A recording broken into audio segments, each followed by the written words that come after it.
안녕하십니까. 사실과 자유 이승만 TV의 주익중입니다. 제가 지난 두 번의 강의에서 식민지 근대화에 관한 말씀을 드렸는데, 한국사학계는 자주적 근대화가 아닌 근대화는 진정한 근대화가 아니다라는 시각에서 이 식민지 근대화를 부정하고 있습니다. 오늘은 이 자주적 근대화가 무엇인지에 관해서 말씀을 드리도록 하겠습니다. 네, 오늘 저는 여기 좀 표현이 셉니다만은 자주적 근대화라는 헛소리 그 첫 번째 편을 말씀드리고자 합니다. 대한제국이 한성전차를 운영을 했습니다. 한성전차 운영의 실상이 어떤 것이었나 하는 걸 보면서 이 자주적 근대화라고 하는 것이 얼마나 헛소리인지 알아보도록 하겠습니다. 한국사학계는 한국사에서 내재적 발전이 있었고 한국인 스스로의 자주적 근대화 시도가 일제 침략으로 저지되었다. 그래서 모든 불행이 시작되었다. 이렇게 설명을 하고 있습니다. 그러면서 일본이 침략하지 않았더라면 한국은 스스로 자려나갔을 것이다. 이런 얘기를 합니다. 말하자면 일본이 침략하지 않았으면 한국은 스스로 근대화를 이룩했을 것이고, 그러면 정치적으로는 민주화, 또 경제적으로는 경제성장 이룩해서 한국인이 보다 자유롭고 풍족한 삶을 살 수 있었을 것이라고 하는 이야기입니다. 자, 그런데 일본이 침략하지 않았더라면 한국은 스스로 자라나갔을 것이다 라는 것은 사실상 입증될 수가 없는 명제입니다. 입증될 수도 없고 또 반증될 수도 없어요. 이것이 틀렸다고 입증할 수도 없어요. 그러니까 이 논리가 참인지 거짓인지를 애당초 판별할 수가 없습니다. 그래서 저는 오늘 이렇게 한국사학계가 내세우는 자주적 근대화 내지는 자주적 근대화의 이 시도의 실상이 어떤 것이었나 하는 것에 대해서 살펴보고자 하는 겁니다. 그 중에서도 한성전차의 사례를 보면서 이 자주적 근대화의 시도라는 것이 실체가 뭔지 알아보도록 하겠습니다. 자, 전차 이야기를 하려면 최초의 우리나라의 전기 시설에 대해서 먼저 말씀을 좀 드려야 되는데, 바로 전등입니다. 전등이 언제 도입됐느냐, 또 어디에 도입됐느냐, 왕궁에 도입이 됐습니다. 최초로 도입된 것은 왕궁이었습니다. 우리나라가 1882년에 미국과 수교를 하고, 미국은 우리나라에 공사관을 설치를 했는데 우리나라는 바로 미국에 공사관을 설치할 형편이 안 됐어요. 그러다 보니까 사절단을 보냈습니다. 그게 보빙사예요. 1883년에 고종의 측근 민씨 척족의 그 실권자 중 하나였던 민영익이라고 하는 사람을 전권 대신 대표로 삼아서 미국에 보빙사를 보냅니다. 전권 대신 민영익 밑에 여러 명의 보빙사 사절단을 만들어서 미국에 파견을 했습니다. 잠깐 다녀오는 것이죠. 이 보빙사는 이제 미국에 가서 당시에 미국 대통령도 면담을 했는데, 대부분의 일행은 귀국을 했지만 이 정권 대신 민영익을 포함해서 여러 명이 유럽까지 건너가서 유럽을 순방하고 돌아왔습니다. 그 일행 중에 한 명이었던 육일주는 미국에 남았어요. 그래서 미국에서 공부를 더 했고 나중에 돌아와서 서유견문이라는 또 책을 쓰죠. 여하튼 이렇게 미국과 유럽을 쭉 돌아보고 민영익이 돌아왔는데, 돌아왔으면 당연히 이제 고종에게 보고를 하겠죠. 미국이 어떻더라, 또 유럽이 어떻더라 이야기를 하면서 전등 이야기를 한 겁니다. 그러니까 밤이 돼도 전등을 훤히 밝혀서 나처럼 일을 볼 수 있다든가 책을 볼 수 있고 사람들이 회의를 할 수 있고 이런 얘기를 했겠죠. 그러니까 이 전등을 놔야 되겠구나 하는 생각을 갖게 된 겁니다. 그러니까 이런 새 문물에 대한 호기심 이런 것도 있었고, 그 다음에 왕궁의 불을 밝히면 왕궁의 경비라든가 안전이라든가 이런 거를 도모할 수 있겠죠. 전등을 개설해야 되겠다 이렇게 생각을 했는데, 이때가 갑신정변 바로 직전이었어요. 그 후에 갑신정변이 일어나고 이렇게 해서 바로 전등 가설은 추진될 수가 없었습니다. 그랬다가 2년 뒤인 1886년에 경복궁 내에 고종의 거처인 건천궁이 있는데 거기에 이제 전등을 가설을 했습니다. 미국의 에디슨 상사라는 곳에서 전등 가설을 담당했다고 하는데, 전력이 있어야 되잖아요. 그러니까 이제 소형 발전기가 있어야 되고, 그 발전을 하면 거기서 그 발생된 전력으로 전등불을 밝히는 겁니다. 그런데 발전기가 돌아가면 상당히 시끄럽겠죠. 게다가 고장도 자주 났다 그래요. 그래서 아주 곤란한 불이다 이렇게 해서 곤달화라고 하는, 또는 건달불이다 이렇게도 불렀다고 합니다. 자, 이상은 최초의 그 전등 가설에 관한 이야기였고요. 그로부터 한 10여 년이 지났어요. 1890년대 말에 대한제국이 설립된 후인데, 이때 사실은 고종이 이 홍릉에 자주 행차를 했습니다. 민황후의 묘가 홍릉에 있는데 거기에 이제 고종이 자주 다녀왔습니다. 근데 갈 때마다 사실은 왕이 혼자 가는 게 아니고 수많은 일행을 거느리고 가잖아요. 그러니까 경비도 많이 들어요. 사실 이때 미국의 콜브란이라고 하는 업자가 황실에 접근을 한 거예요. 고종한테 이 홍릉에 자주 왔다 갔다 하는데 가마 타고 다니는 것보다 전차를 타고 다니면 훨씬 편리하고 시간도 단축된다. 그리고 고종이 쓰지 않을 때는 민간 승객을 받아서 이익도 올릴 수 있다. 이렇게 전차 부설을 하게 되면 생기는 큰 이익에 대해서 설명을 했습니다. 그러니까 이제 고종이 솔깃해서 넘어간 거예요. 그러다가 당시 러시아가 지금 득세에 있을 때잖아요. 재정고문인가 아니면 총세무사인가 하는 것이 러시아인으로 바뀌면서 그 대가로 10만 불이 고종에게 돈이 생겼습니다. 이 돈을 이제 전차 부설할 때 쓰자 이렇게 된 거죠. 이렇게 해서 이제 전차 사업을 담당하는 회사로서 한성전기라고 하는 회사가 설립이 됩니다. 이게 바로 1898년 1월인데 설립자 자체는 고종이 전면에 나서지는 않습니다. 대신 이금배와 김두승이라고 하는 관료들이 이 전기차, 또 전기등, 또 전화 이런 거를 설치할 회사 설립을 농상공부에 청원을 하고 농상공부가 그에 대해서 인가를 해주는 그런 형식으로 해서 한성전기회사가 설립이 됐습니다. 고종의 회사인데 고종을 대신해서 관료들의 회사로서 말하자면 설립이 된 거죠. 이 한성전기의 자본금은 30만 원이었어요. 근데 이건 다 고종이 출자를 한 거고요. 그러니까 어디까지나 고종 개인의 회사다 이렇게 말씀드릴 수 있습니다. 대한제국이라고 하는 나라 자체가 고종의 나라예요. 대한제국을 가산제 국가다라고 설명을 하는데 어쨌든 한성전기라고 하는 것은 고종 개인의 소유 회사였다 이렇게 얘기를 하겠습니다.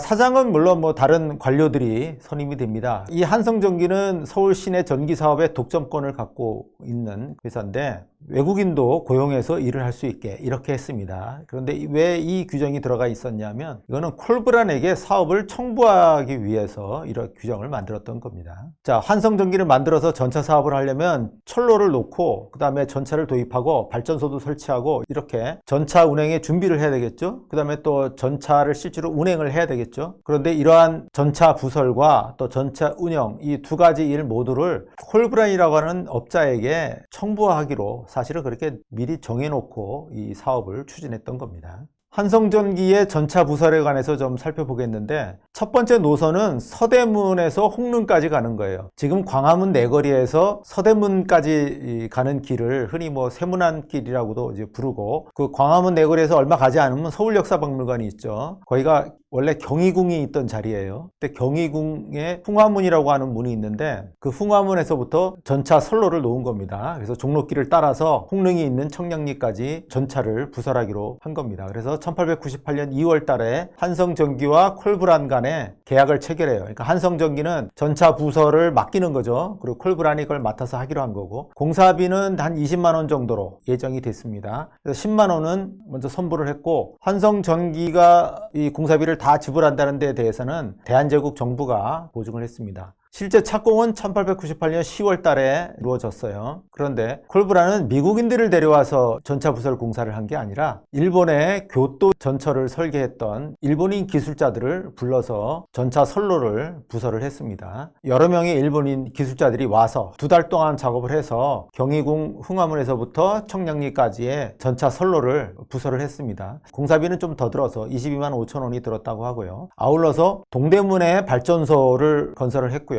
그래서 여기에 발전기도 들여와야 되겠죠. 보일러도 설치를 해야 되고 이런 기계 대금이 한 24만 원 정도가 들었다고 해요. 그래서 1899년도 5월 달에 개통을 하게 됐습니다.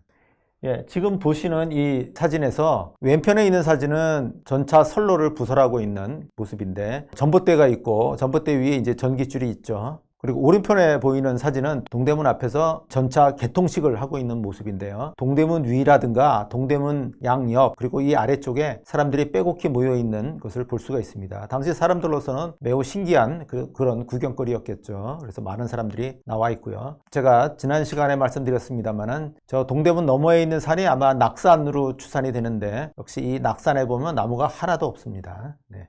예, 지금 보시는 사진은 전차 철로가 깔려 있는 종로 거리의 모습입니다. 어쨌든 도로가 뚫려 있긴 한데 거리 폭이 좁고 전차 궤도가 있고 전차가 한 대 지금 가고 있습니다. 그리고 전차 바로 옆에는 아마 땔감으로 추정이 되는데 소에 등짐을 실어서 전차와 나란히 걷고 있는 그런 모습입니다.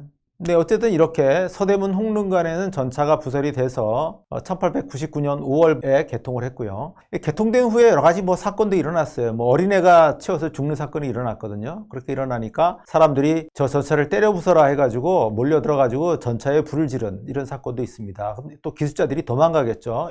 외국 기술자들이 여기 무서워서 못 살겠다고 해서 돌아가니까 운행이 한동안 중단이 됐다가 다시 이제 새로운 기술자들을 불러들여 가지고 전차 운행을 재개하는 그런 일도 있었습니다. 자, 이렇게 서대문에서 홍릉간에 그 전차만 부설이 되고 나니까 뭔가 사람의 왕래가 많은 다른 쪽도 전차를 개설할 필요가 있겠다. 이렇게 해서 종로에서 용산으로 가는 그런 노선도 개설을 합니다. 종각 내거리에서 꺾어서 지금의 롯데백화점, 소공점, 한국은행 앞을 지나서 남대문을 거쳐서 서울역을 거쳐서 용산까지 가는 이런 노선을 만들자 이렇게 한 거예요. 그래서 종로에서 용산 노선도 건설을 하게 됐는데 이건 이제 콜브란이 일본은행에서 15만 원을 일단 융자를 받아서 공사비를 썼습니다. 이렇게 해서 종로에서 용산 노선이 건설이 됐는데 이것은 1899년 12월에 완공돼서 운행을 개시하게 됐습니다. 그러니까 1900년 경에는 우리나라 서울에서 서대문 홍릉간의 전차 그리고 용산에서 종로까지의 전차 이렇게 운행이 되고 있었다라고 말씀드릴 수가 있겠습니다. 그런데 이런 전차 운영도 사실은 콜브란에게 위탁을 했습니다. 그러니까 전차 선로를 놓고 또 전차를 도입하고 하는 것을 콜브란에게 맡겼고 이 건설된 전차를 운영하는 것도 한성전기가 콜브란에게 맡겼어요. 그러면 노선을 어떻게 짤지, 노선의 시간표는 어떻게 할지, 운임은 얼마로 할지 이런 거를 콜브란이 다 결정을 하는 거고 또 누구를 고용해서 이 전차를 운영할지도 콜브란이 다 하는 겁니다. 그런데 여기서 전차를 운영하다 보면 사건이 날 수 있는데 이런 사건에 대해서는 면책하도록 그러니까 책임은 한성전기가 맡도록 또 이렇게 했습니다. 그러니까 한마디로 보면은 모든 걸 맡길 테니까 알아서 해달라라고 하는 이러한 계획이었습니다. 도대체 한성전기라고 하는 건 완전히 껍데기뿐인 회사고 실제로는 콜브란이 다 알아서 하는 거죠. 바로 여기에 이 한성전차의 큰 문제점이 있었던 겁니다. 바로 그것 때문에 한성전기를 콜브란이 탈취를 하게 됩니다. 자, 제가 옆에 그림으로 간단하게 표시를 했는데 원래 한성전기는 고정 소유의 회사였고 콜브란은 단순히 사업을 대행해주는 일을 해주는 주체에 불과한데 콜브란이 담보를 요구를 했던 겁니다. 여러 가지 건설이라든가 전차 운영을 해놓고 돈을 못 받았을 경우에 자기 채권을 실현할 수 있는 담보를 요구를 했어요. 그래서 한성전기의 재산이라든가 한성전기의 여러 이권이 담보로 제공이 됐습니다. 그런데 이제 콜브란이 1902년 8월까지 대금을 내놔라 라고 그렇게 요구를 하게 되는 거예요. 150만 원의 돈을 못 받은 게 있다. 그러니까 150만 원을 내놔라 라고 요구를 했습니다. 사실 이 150만 원이라고 하는 거는 터무니없이 과대 계상이 된 겁니다. 본래 콜브란은 사업을 청부를 하면서 실제 들어간 비용의 그 10%의 수수료를 받기로 했습니다. 지금 웬만한 사업이라도 10%의 이익을 보증을 해준다 그러면은 괜찮은 계약 아니겠습니까? 그런데 콜브란은 실제 들어간 비용에서 10%의 수수료만 청구를 한 게 아니라 그러니까 예를 들어서 전차를 도입한다든가 발전기를 도입을 한다든가 레일을 설치한다든가 할 때 여러 가지 자재라든가 또는 기계 이런 것을 도입할 때 그 도입 대금에 원래 또 수수료를 부과를 했어요. 10%에서 15%나 되는 그런 수수료를 이미 덧붙인 상태로 자기 비용을 계산을 했는데 거기에 대해서 또 10%의 수수료를 이렇게 또 청구를 한 겁니다. 그러니까 실상은 이 수수료가 얼마나 부풀려졌는지 알 수가 없는 이런 상태였습니다. 어쨌든 150만 원을 내놔라 그러면 한국 정부로서는 당연히 실제 비용이 그런가 하고 알아봐야 되겠죠. 그래서 장부 열람을 요구를 했는데 콜브란은 장부는 보여줄 수 없다 이렇게 나왔습니다. 그래서 이거를 문부조사 사건이라 그래요. 문부라고 하는 게 이제 문서장부죠. 문서장부를 조사하겠다고 한국 정부가 요구를 하니까 콜브란이 이걸 거부를 한 거예요. 장부는 보여줄 수 없다. 그래서 옥신각신을 했는데 브라운이라고 하는 재정고문은 51만 원만 주자라고 타협안을 내놓기도 했습니다. 하지만 콜브란은 그걸 거부를 했고 그런데 이 51만 원조차도 사실은 장부를 보고 한 얘기가 아니어서 과대평가된 것으로 그렇게 지금은 평가를 받고 있습니다. 어쨌든 이렇게 옥신각신한 상태에서 콜브란은 이 한성전기의 재산과 이권을 외국 기업에 팔겠다라고 그렇게 나왔고 이에 대해서 한국 정부는 각국 영사관에 공문을 보내서 이 콜브란이 한성전기의 재산을 팔 때 그걸 사지 말아달라고 하는 그런 요청까지도 하는 참 묻지 못할 사건들이 계속 연이어서 발생을 합니다. 그런데 고정으로서는 미국의 도움이 절실하기도 한 상황이어서 결국 콜브란의 요구를 들어줍니다. 그렇게 해서 새 계약을 맺게 되는데 콜브란에게 150만 원의 채권이 있다는 걸 인정을 하고 그 중에서 75만 원을 갚기로 합니다. 75만 원을 지급하고 그리고 나서 50대 50의 지분을 소유하는 걸로 이 양자가 계약을 맺게 됩니다. 한성전기는 그 전에 고종이 100% 소유했던 회사에서 이제 고종과 콜브란이 50대 50으로 소유하는 그런 회사로 바뀌게 되는 거죠. 자, 이렇게 고종과 콜브란이 75만 원씩 출자한 그런 회사가 됐는데 추가 출자의 필요성이 있다 이렇게 얘기를 해서 고종이 25만 원을 추가로 출자합니다. 그래서 출자금이 고종 100만 원, 콜브란 100만 원인 회사가 됐는데, 콜브란은 이 회사에 자금이 더 필요하다 이런 명목으로 이 회사에 회사채를 발행해야 되겠다라고 주장을 하면서 미국의 코네티컷주로 회사 본사를 이전을 하면서 이 한성전기회사가 미국 회사가 됩니다. 그런데 이름을 바꾸죠. 한미전기회사로 이름을 바꾼 이 회사는 이제 콜브란의 회사가 되고 고종은 단순한 투자자로 전락을 하게 됩니다. 콜브란은 이제 이 한미전기회사를 계속 운영할 이유가 없어졌어요. 오히려 이 회사를 일본 회사에 팔면은 큰 이익을 남길 수 있는 이런 상태가 된 겁니다. 당시 조선에서 이러한 전차 및 전기 사업을 하기 위해서 설립된 일본 회사가 있었어요. 일한와사회사. 그러니까 와사라는 게 가스입니다. 가스의 일본 한자 표현인데, 이란 가스회사라는 것이 자본금 300만 원으로 창립이 됐는데 이 회사에 한미전기회사를 팔아넘기는 겁니다. 그래서 콜브란 보스트윅은 1909년 9월 달에 일한와사 회사에게 나머지 한미전기의 100% 지분을 120만 원에 매각을 합니다. 뒤늦게 이 소식을 들은 고종이 내 지분은 어떻게 되는 거냐? 내가 50의 지분을 갖고 있는 거 아니냐라고 물으니까 고종이 잘못 알고 있는 거다라고 답을 하고는 그 다음부터는 답을 하질 않아요. 일체 답을 하지 않습니다. 고종은 자기 지분조차 챙기지 못한 채로 이 회사를 뺏기게 됩니다. 자, 정리를 해보겠습니다. 한성전차는 고종의 홍릉 순행의 편의를 위해서 기획이 됐어요. 콜브란이라고 하는 외국인의 꼬드김에 넘어가서 이 전차회사를 하게 된 거죠. 고종이 100% 출자해서 한성전기회사를 설립을 했습니다. 하지만 이 한성전기회사는 철로부설이라든가 발전소 건설, 전차 도입, 또 전차 운영 이런 것을 할 능력이 전혀 없었고, 이 모든 거를 콜브란에게 청부를 했습니다. 알아서 해 주십시오 라고 해서 그렇게 맡겼고, 콜브란은 이제 얼추구나 좋다 하고 허위 비용을 계상해서 비용을 부풀린 다음에 그 지급을 청구를 했습니다. 이걸 제때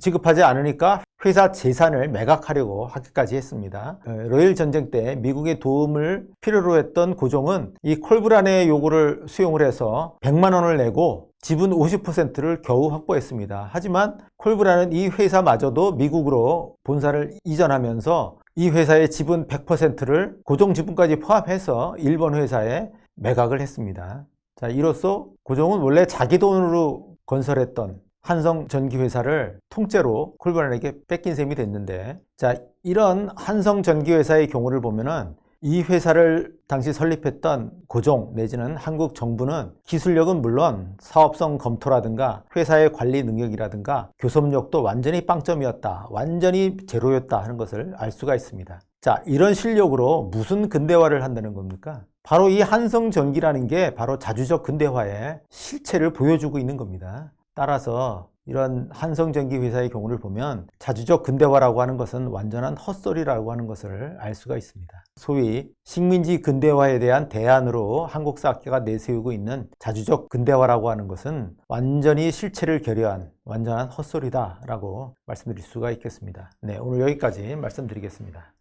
감사합니다.